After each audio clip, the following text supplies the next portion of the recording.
Oh, shit.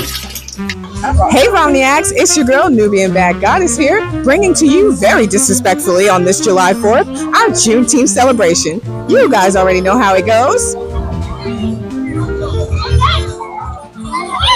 If you saw our very first Juneteenth celebration episode, then you already know how this goes. This is BlackVomit's Juneteenth celebration. Who are you inviting? African-American scholar and writer, best known for his award-winning novel, The Invisible Man, Ralph Waldo Ellison, named after famous writer and philosopher Ralph Waldo Emerson, was born March 1st, 1913 or 1914, depending on your sources, in Oklahoma City. 2 generations removed from his enslaved ancestors, he and his brothers would be raised by his mother and father until Ellison was 3 years old. Tragically, Ellison's father would pass away due to a work-related accident that would leave his mother to raise him and his brothers on her own, while supporting them by working several jobs. When Ellison was 8, he and his family would be in Tulsa visiting family. It would be here that they would witness the Tulsa Race Massacre of 1921, aka the destruction of Black Wall Street. This horrific act of racial violence would decimate the thriving Black community of Greenwood, taking much and leaving a lasting impact on the survivors and their descendants to this day. Clock that T. Period. Moving on, Ellison's dad had hoped that his son would grow up to be a poet, hence the name. Unfortunately, Ellison developed a very fond love for music and hoped to be a composer and a professional musician one day. By 19, he would enroll in the Tuskegee Institute as a major in music.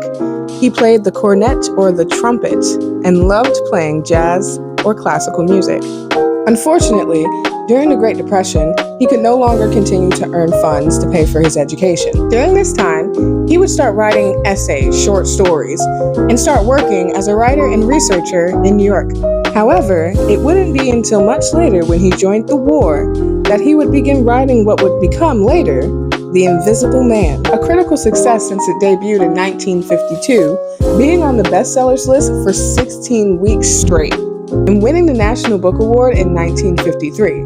But that's not why he got an honorary invite to the BlackVomit Juneteenth celebration. That honor would go to a second, longer piece of fiction that he would work on for most of his life but never complete.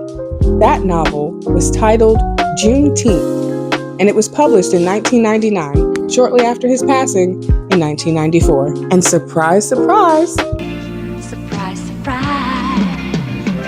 surprise, surprise. Wouldn't you know, for all of the acclaim both of these novels have, this is the first time when I was doing my research that I heard of Ellison or these novels. Clock that T. Period. Now, the synopsis for both novels is pretty dense, so I won't be covering any of that here. There are sources out there that offer a more comprehensive view on how the novel is shaped, including his manuscript. But to briefly summarize, Juneteenth is a complex narrative that touches on themes of race, identity, and historical memory. The narrative does this through its portrayal of the relationships between its central characters, ultimately reflecting the struggles of African Americans facing a racially divided society. In a time where history is being erased and identities are being threatened, it is people like Ellison who make sure the truth, no matter how hidden, is never too far away from an inquiring and thirsty mind. Ellison's work invites the reader to consider the complexities of identity and the historical forces that shape them, making Juneteenth a profound exploration of American life and culture.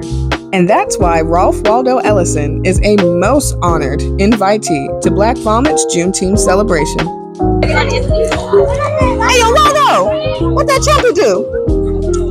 We gonna put him in a talent show. This has been your girl, NubianBaddGoddess, with BlackVomit's Juneteenth celebration, celebrating our freedom, those fires, and a very Black future.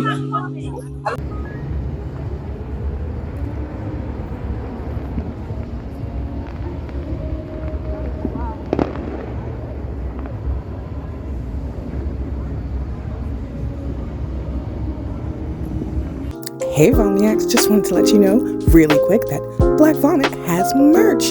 And this Juneteenth celebration season, we have Juneteenth merch. So please run, do not walk, to BlackVomit's Instagram DMs, where you too can stunt on the oppressor, just as the ancestors intended. Just bring like $45, you know? What?